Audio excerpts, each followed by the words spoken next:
الحمد لله رب العالمين والصلاة والسلام على أشرف الأنبياء والمرسلين سيدنا محمد وعلى آله وصحبه أجمعين.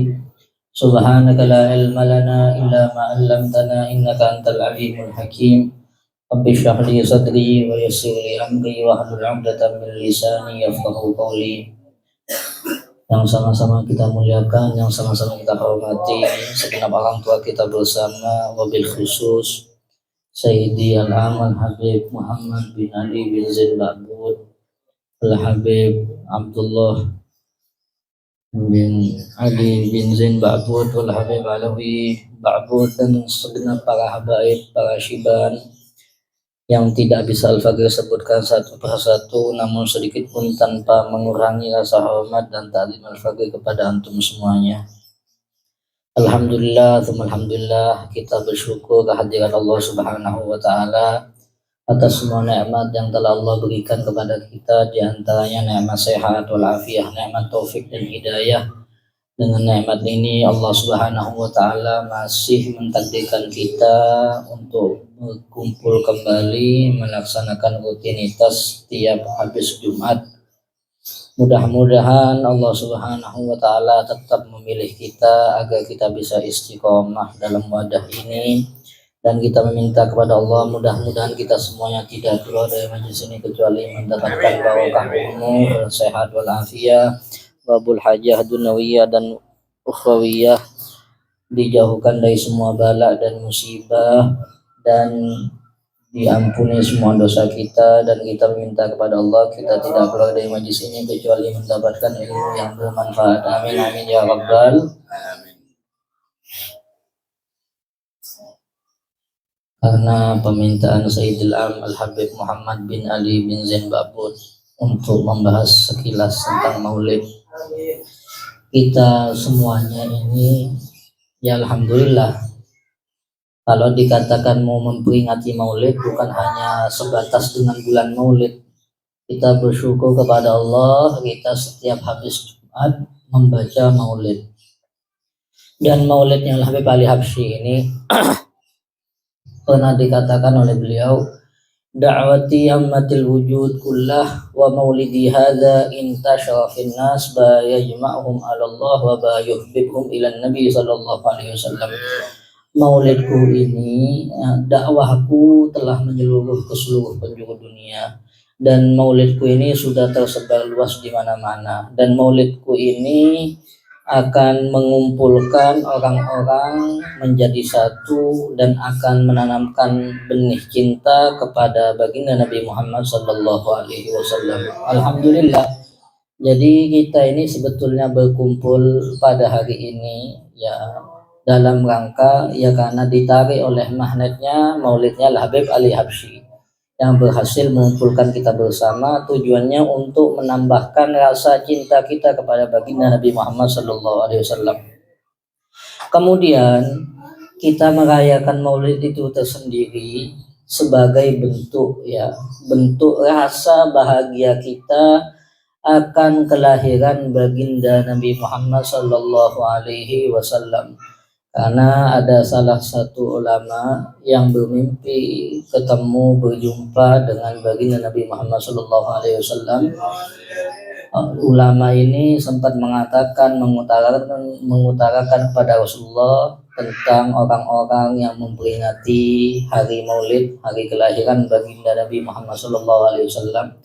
Kemudian Rasulullah SAW menjawab, man farihna bihi farihna bihi. Siapa saja yang bahagia akan maulid, maka aku juga bahagia akan dia. Jadi kita bersyukur kepada Allah karena kita termasuk orang yang disenangi, disukai sama Rasulullah SAW. Dan kemudian sebagaimana tadi disebutkan, tujuan kita merayakan maulid itu sebagai bentuk rasa bahagia kita ya akan kelahiran, akan keberadaan baginda Nabi Muhammad sallallahu alaihi wasallam ke dunia ini. Sebagaimana rasa bahagia ini sempat keluar dari pamannya Rasulullah, yaitu Abu Lahab. Kita semuanya tahu Abu Lahab, beliau itu kafir.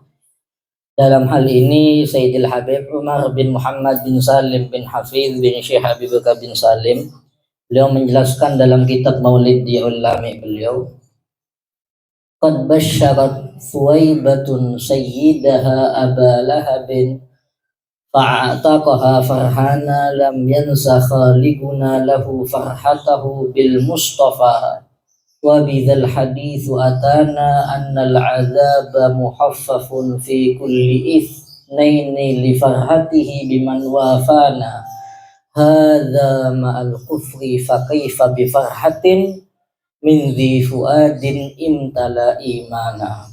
Rasa bahagia akan kelahiran, akan keberadaan, akan adanya Rasulullah SAW di bumi, ya, itu sempat muncul di dirinya Abu Lahab. Abu Lahab sempat bahagia akan kelahiran baginda Nabi Muhammad SAW. Tapi sekali lagi Abu Lahab itu bahagianya beliau bukan karena akan punya ponakan Nabi, bukan. Tapi karena punya ponakan baru, karena punya ponakan baru laki-laki lagi. Saking senangnya Abu Lahab akan berita tersebut yang disampaikan oleh budaknya yang namanya Thuwaibah, spontan langsung sama Abu Lahab, Thuwaibah ini dimerdekakan. Jadi rasa senangnya Abu Lahab ini bukan karena punya ponakan jadi nabi, ya bukan.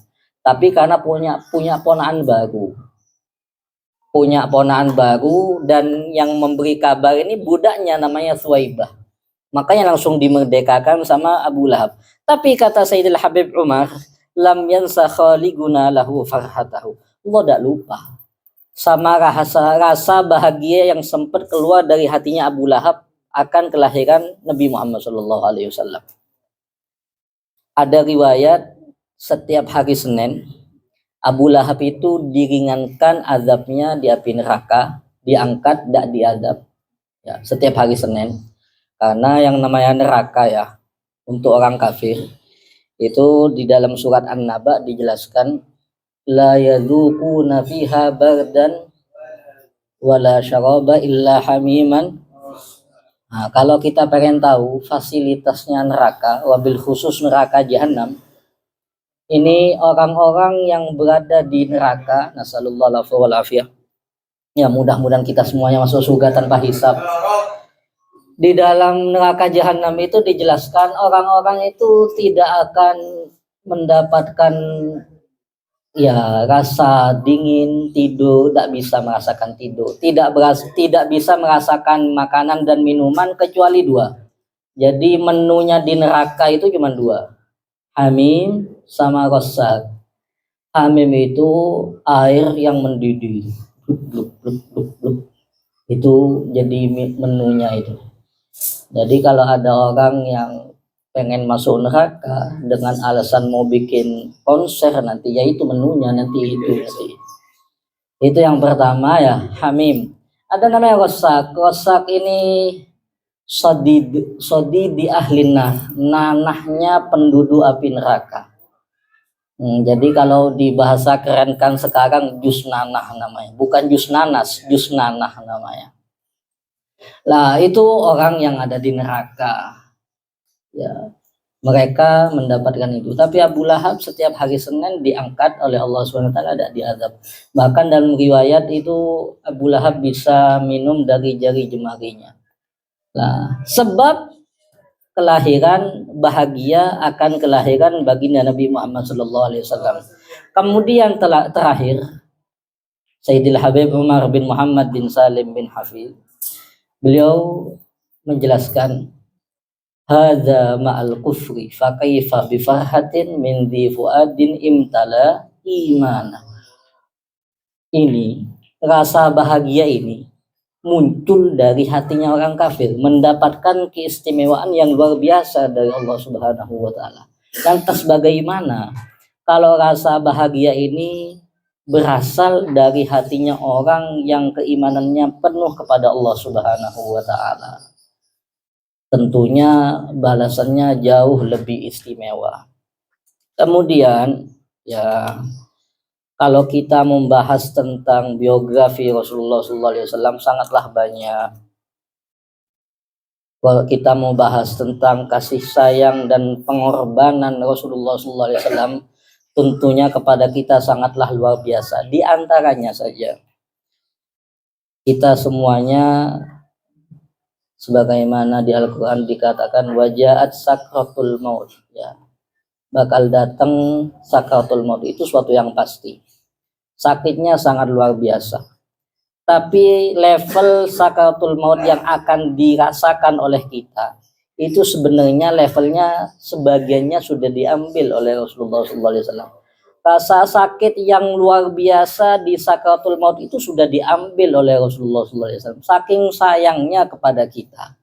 Pertanyaannya sekarang, apa pengorbanan kita untuk Rasulullah?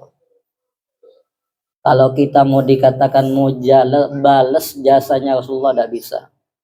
Dalam syair Al-Habib Abdullah Al-Haddad mengatakan fa innaka la tajzi nabiyyaka ya fata walau jitahu sa'yan 'alal 'aini sa'iri, kamu tak bakal bisa mau balas budi, mau balas jasa nabimu wahai pemuda, walaupun kamu berangkat menuju nabimu berjalan bukan menggunakan kaki tapi menggunakan mata, tidak bisa.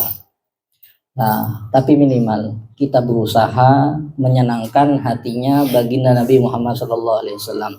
Terlebih khususnya, ya, kalau kita mengaku cucunya Rasulullah SAW, sudah sepantasnya bagi kita untuk membanggakan hatinya beliau. Di antara cara membanggakan hatinya beliau ada dua. Yang pertama, ayo kita berusaha mengambil ya bagian dari warisannya Rasulullah SAW. Beliau bersabda, innal anbiya lam yuwarithu dinaran wala dirhama wa innama warathu al-ilm. Para nabi dari zaman dahulu sampai nabi terakhir Nabi Muhammad tidak mewariskan apa-apa, la dirham wala dinar, kecuali satu ilmu. Makanya ayo kita berusaha sama-sama istiqomah dalam wadah majelis ilmu ini.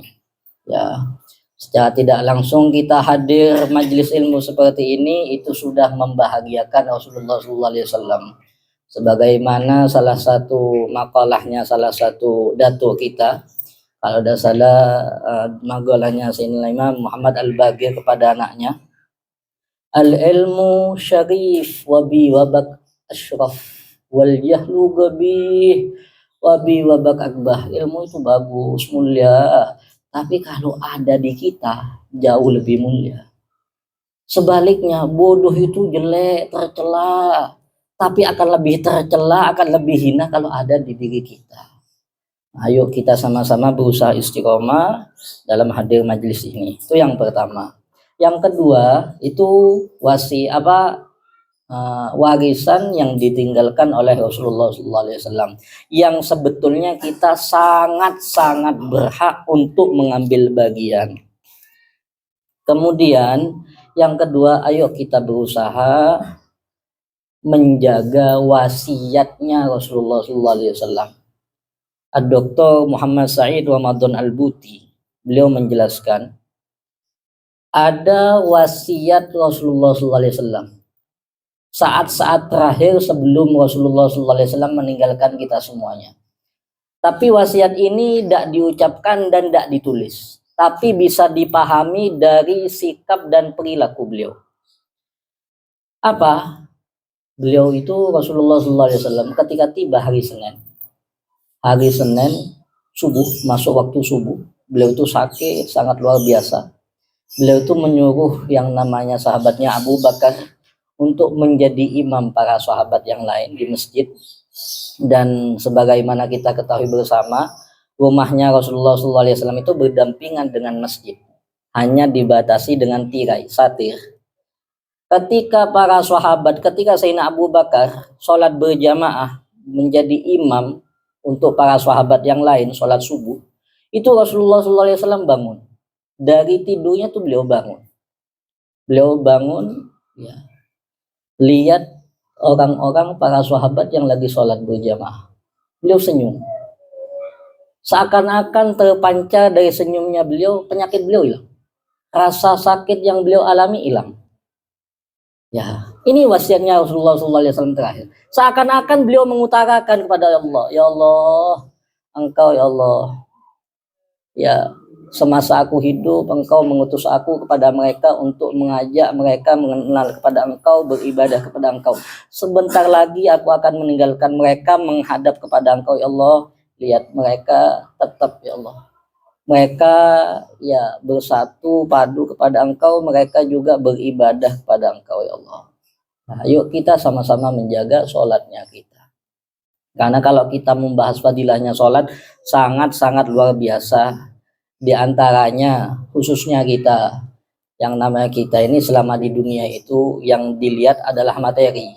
Memang dikatakan uang bukan segalanya, tapi semuanya butuh.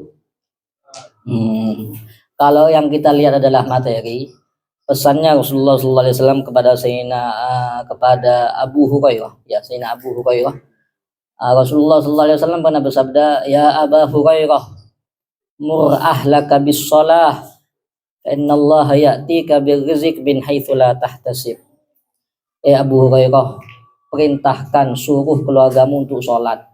Nanti gampangnya Allah nanti lancarkan rezeki kamu.